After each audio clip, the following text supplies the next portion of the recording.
Hello and welcome to the John Ark Show. Today's episode is called AI is Already Decapitating the Middle Class. Before we begin, I want to encourage you to subscribe to our channel for free.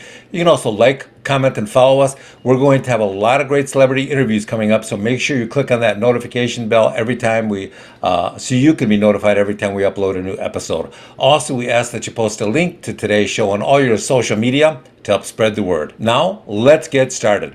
People have been seeing more and more stories in the news about AI, but what they're not understanding is what it all means for them.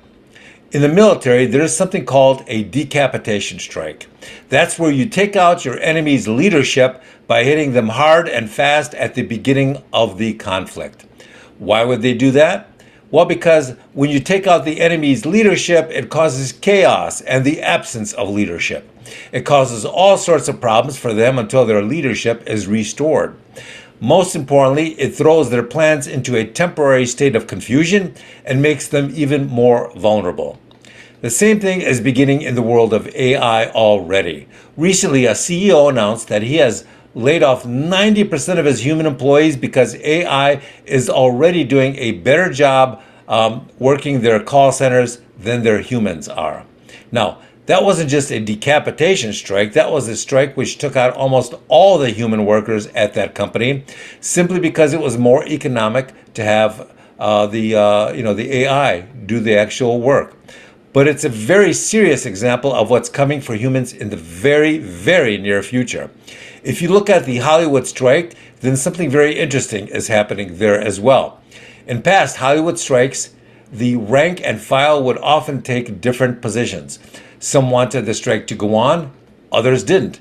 But there was usually dissension and disagreement in the ranks in previous strikes.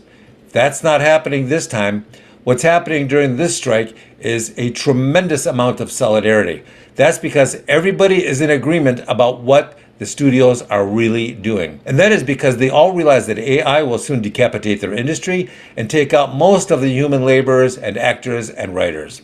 What's funny is that the studio executives pushing so hard for this new anti-human contract still don't realize that they are even more vulnerable than the actors and the writers are. Why is that? Because if you do an analysis of the work that most executives at studios do, then you'll quickly realize how incompetent and unproductive most of them are. And how long before these company boards realize that the work being done by studio executives who make millions of dollars a year, well, that work can also be replaced by AI earning $0 a year.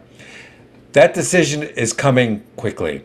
Does anybody out there really believe that studio executives add more value and wealth to a company than the actors and writers and directors who really create their products and their movies?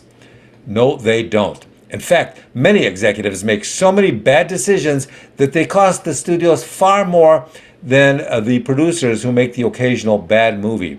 Think that's incorrect? Just look at all the recent bad decisions made by CEOs of movie studios, large national retail chains, beer companies, and enormous Wall Street hedge funds that poured so much money into the acquisition of single-family homes that it's almost crippled them now. The prices are dropping. And have you heard any of these executives admit that they were wrong? No, not one.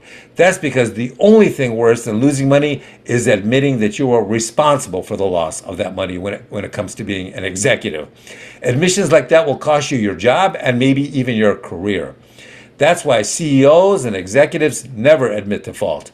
But do you know who is watching and analyzing and waiting to strike and attack many of these executives and middle class or poor human employees?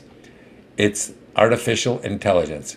It's waiting and it's watching and it's checking out the sales figures, the profits, the accumulation of debts, any stupid acquisitions that the company may have made.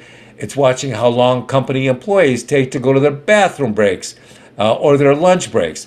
It's watching to see which vendors or contractors are really helping the company to make money and which ones can be effectively and economically replaced by AI programs. And when the numbers indicate it's the optimal time to do so, that's when AI will recommend the replacement of the executives, employees, contractors, vendors, insurance companies, and all the other people that it believes its AI can do a better job than they do. These decapitation strikes are coming, people. Start working on your plan B, because anyone who doesn't have a plan B will soon wish they had one. Good luck. Thank you for watching. I want to encourage you to subscribe to our channel for free. You can also like, comment, and follow us. We're going to have a lot of great celebrity interviews coming up, so make sure to click on that notification bell so you can be notified every time we post a new episode. Thank you, and we shall talk to you soon. Bye-bye.